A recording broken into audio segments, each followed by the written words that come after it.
ইসলামকে কারোর সাথে কম্প্রোমাইজ করে ক্ষমতায় যেতে হবে এরকম দিন ইসলাম নয় পূর্ণাঙ্গ। ইসলামের বিপরীতে যেগুলো আছে এগুলো হচ্ছে জালেম তৈরির কারখানা, কারিগর। তার সারমর্ম কি? তার সারমর্ম হচ্ছে গত 15 বছর বাংলাদেশের মানুষকে গুম, খুন, অত্যাচার করেছে। জুলাই আগস্টে হাজারো ছাত্র জনতাকে হত্যা করেছে। মূলত সেকুলারিজম এবং ডেমোক্রেসি, সেকুলারিজম সিস্টেম এবং ডেমোক্রেটিক সিস্টেম, কোনো ব্যক্তি নয়। কেননা গত 15 বছর এই নামেই শাসন পরিচালিত হয়েছে, ধর্মনিরপেক্ষ মতবাদের নামেই, অসাম্প্রদায়িকতার নামেই, গণতন্ত্রের নামেই শাসন পরিচালিত হয়েছে। তাহলে মূল কালপ্রিট কে? মূল কালপ্রিট এগুলো। কিন্তু আমরা সেগুলোকে দোষারোপ করছি না, বরং ওগুলোকে টিকিয়ে রাখছি, জিইয়ে রাখছি। ওগুলো যদি টিকে থাকে, জিইয়ে থাকে, তাহলে আবারও 15-20 বছর পরে এরকম জালেম তৈরি হবে, ফ্যাসিস্ট তৈরি হবে। সম্মানিত উপস্থিতি, আমরা বলছিলাম দিন হিসেবে সামগ্রিক ইসলামের একটা রূপ আছে, রাষ্ট্রে ইসলামের নিজস্ব চিন্তা ভাবনা আছে, অর্থনীতিতে ইসলামের নিজস্ব চিন্তা ভাবনা আছে। রাষ্ট্রে যেমন ইসলামের মৌলিক চিন্তা ভাবনা বলেছি, পৃথিবীতে সত্যবাদিতা প্রতিষ্ঠা করা, ন্যায়পরায়ণতা প্রতিষ্ঠা করা, শান্তি প্রতিষ্ঠা করা। এটার জন্য আমরা আমাদের জায়গা থেকে কি করতে পারি? অন্তত এই পরিবেশে আমাদের জায়গা থেকে আমাদের করণীয় হচ্ছে যেমন ব্যাপকভাবে শক্তিশালী প্রতিষ্ঠান তৈরির জন্য মনোযোগ দেওয়া, ঠিক ব্যাপকভাবে ইসলামপন্থী জনগণকে, মসজিদ মাদ্রাসাকে সমাজের সাথে সম্পৃক্ত হওয়া। এই দীর্ঘ 15 বছরে সমাজ বলে কিছু ছিল না, সবই ছিল দল। মানে প্রত্যেকটা জায়গায় দলীয় দাপটে পরিপূর্ণ ছিল। এখানে সামাজিক আলাদা কোনো অবস্থান ছিল না। এখন সেই জায়গাগুলো শূন্য, ওই জায়গাগুলোতে শূন্যতা বিরাজ করছে। এটা গ্রামে যদি সবচেয়ে পাওয়ারফুল থাকে, তাহলে পাওয়ারফুল কে? অমুক দলের অমুক নেতা। ওই জায়গাগুলো এখন শূন্য। এই শূন্য জায়গাগুলো যদি মসজিদ মাদ্রাসা সামাজিক কাজের মাধ্যমে পূর্ণ করে, মানুষের সাথে সম্পৃক্ত হয়, ইসলাম ঘরে বন্দি থাকার দিন নয়। আমাদের নবী মুহাম্মদ সাল্লাল্লাহু আলাইহি ওয়াসাল্লাম লিখতেও জানতেন না, পড়তেও জানতেন না। যেহেতু তিনি লেখাও জানেন না, পড়াও জানেন না, শুধু ঘরে বসে গবেষণা করা তার পক্ষে সম্ভব নয়। তার মানে তিনি ঘরে বসে কোনোদিন গবেষণা করে এক কলম লেখেনও নি, গবেষণা করে এক লাইন পড়েনও নি। তাকে আল্লাহ সরাসরি জ্ঞান শিক্ষা দিয়েছেন, আর তিনি মানুষের মধ্যে সময় কাটিয়েছেন। তার উন্নত চরিত্র নিয়ে মানুষের মধ্যে মিশেছেন, সমাজের মানুষের সাথে শতভাগ সম্পৃক্ত ছিলেন। আর আজকের আলেম ওলামা সমাজ থেকে শতভাগ বিচ্ছিন্ন। কিন্তু এখন যে সুবর্ণ সুযোগ তৈরি হয়েছে, পাওয়ার শূন্যতা তৈরি হয়েছে, এই শূন্যতার জায়গাগুলোতে মসজিদ মাদ্রাসা গুলোকে উচিত, আলেম ওলামাকে উচিত মানুষের সাথে মিশা। প্রত্যেক জানাজার সালাতে উপস্থিত হতে হবে, সবার বিবাহের অনুষ্ঠানে অংশগ্রহণ করতে হবে, বিপদ আপদে মানুষের পাশে দাঁড়াতে হবে। আপনি তার বিবাহের অনুষ্ঠানে গেলেই অনুষ্ঠান পরিবর্তন হবে, আর আপনি না গেলে সেখানে গান বাজবে। এখন তো আর দলীয় দাপটালা কেউ নাই এসে বলবে আমি অমুকের সাথে সম্পর্ক আছে, এখানে চলবে, এটা নাই। এটা শূন্যতা। এই শূন্যতাই মসজিদ মাদ্রাসাগুলোর সামাজিকতা বাড়াতে হবে। এবং এই ধরনের যোগ্যতা যদি আমাদের থাকে, আমাদের মাদ্রাসাগুলোর যদি ন্যায়পরায়ণতা থাকে, সত্যবাদিতা থাকে, তারা যদি সমাজে মিশে এই জিনিসগুলো প্রতিষ্ঠা করতে পারে, এগুলো হাজারো ভোটের রাজনীতির চেয়ে বড় শক্তিশালী রাজনীতি। সম্মানিত উপস্থিতি, ঠিক ইসলামের যেমন রাষ্ট্রনীতি আছে, ইসলামের অর্থনীতি আছে। ইসলামের শক্তিশালী অর্থনীতির সবচেয়ে বড় একটা মৌলিক ভিত্তি আপনাদের কাছে বলে যায়। ইসলামের অর্থনীতির সবচেয়ে বড় মৌলিক ভিত্তি হচ্ছে অল্পে তুষ্ট, ঋণ বিমুখ, অল্পে তুষ্টি, ঋণ বিমুখতা। আমি যখন ইসলামিক ফাইন্যান্স নিয়ে পড়ি, তখন এই চমৎকার জিনিসটা আমি অনুভব করেছি যে আমরা মানুষকে ইসলামী অর্থনীতির এই মূল জিনিসটা জানাতে ব্যর্থ। সেটি কি? ইসলামের কর্জে হাসানা আছে। মানুষ বলে কর্জে হাসানা দেওয়া হোক, কর্জে হাসানা কেউ দেয় না।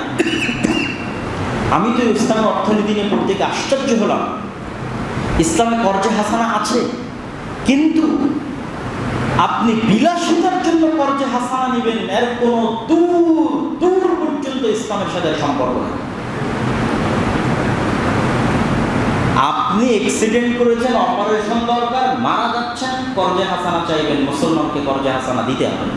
ওমান ইউকরিদুল্লাহ করজান হাসানা, আল্লাহ বলেছে কে আল্লাহকে কর্জে হাসানা দিতে চায়। আপনার ছেলে মেয়েকে পড়াশোনা করাতে পারছেন না, বিয়ে দিতে পারছেন না, কর্জে হাসানা চাইবেন। যে দিবে সে আল্লাহকে কর্জে হাসানা দিবে।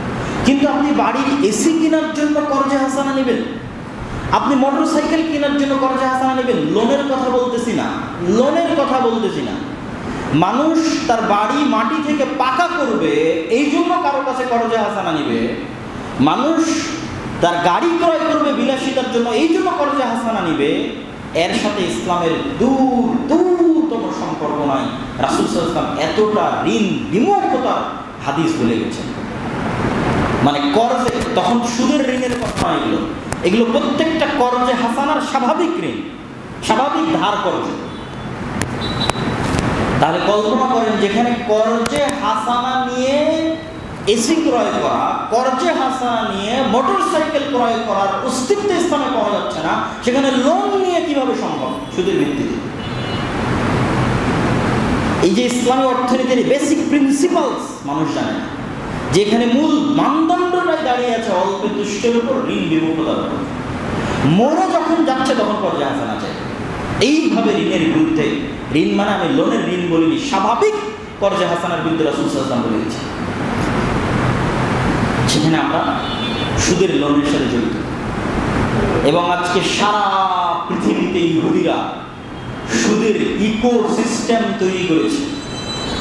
এই সুদের ইকোসিস্টেম আপনি বাংলাদেশে বসে বুঝতে পারবেন না। এটা ইউরোপ সফর করার পর আমার রিয়েলাইজেশন হয়েছে, আমার অনুভূতি জাগ্রত হয়েছে, অনুভব করতে পেরেছি। মানুষ বলে ইউরোপ আমেরিকায় সকল মানবিক অধিকার আছে, কথা ঠিক। আপনার জীবনের নিরাপত্তা আছে, আইনের শাসন আছে, সকল কিছু আছে। কিন্তু আমি যখন গভীরে ঢুকলাম, ওই গভীরের ওই জিনিসটা মুসলমানেরা জানে না।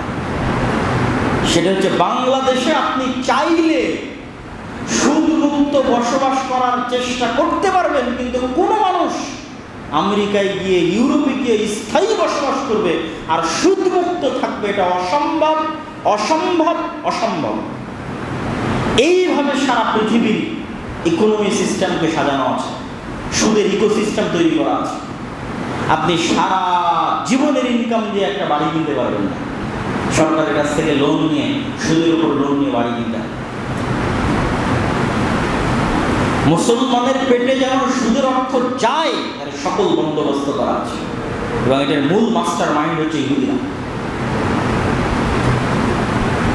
সম্মানিত উপস্থিতি, তো ইসলামের সামগ্রিক ইসলামের যে রূপ আছে, রাষ্ট্রে ইসলামের রূপ, অর্থনীতিতে ইসলামের রূপ, পরিবারে ইসলামের রূপ।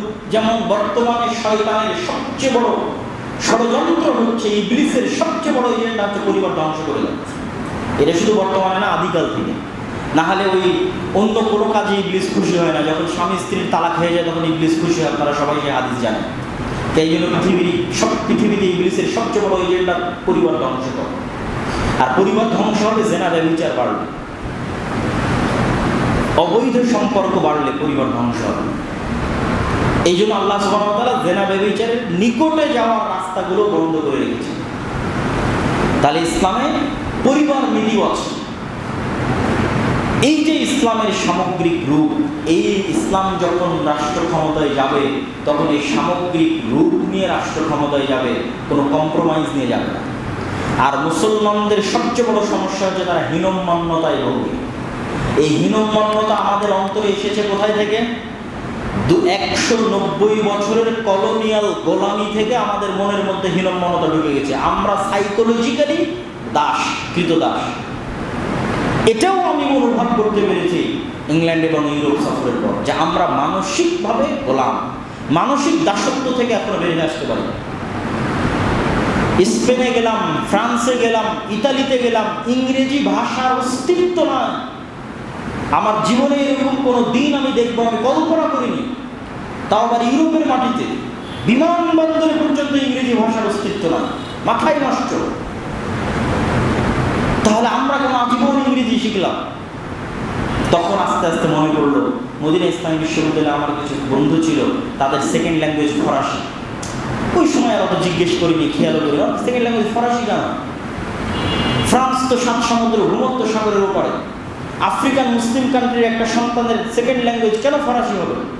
তখন দুটো সুতা এক জায়গায় মিলে গেল। আমি কেন, আমার সেকেন্ড ল্যাঙ্গুয়েজ কেন ইংরেজি, আর ওই আফ্রিকানের সেকেন্ড ল্যাঙ্গুয়েজ কেন ফরাসি? আমরা দুইজনই গোলাম, আমরা দুইজনই মনস্তাত্ত্বিক দাস। কোথাকার? কলোনিয়াল সিস্টেম, ঔপনিবেশিক শাসন আমাদের গোলাম। আমাদেরকে ব্রিটিশরা শাসন করেছে 190 বছর, ওদেরকে ফ্রান্স, ইতালি, স্পেন শাসন করেছে আফ্রিকাতে। এই জন্য বর্তমান মুসলিম বিশ্বে যতগুলো সমস্যা আছে, প্রত্যেকটা সমস্যার পিছনে ওই 200-250 বছরের কলোনিয়াল সিস্টেম দায়ী। কাশ্মীরের সমস্যা, ফিলিস্তিনের সমস্যা, ইসরায়েলের সমস্যা, যত সমস্যা নেবেন প্রত্যেকটা সমস্যার জন্য কলোনিয়াল, ওই সময় এগুলো তৈরি করা।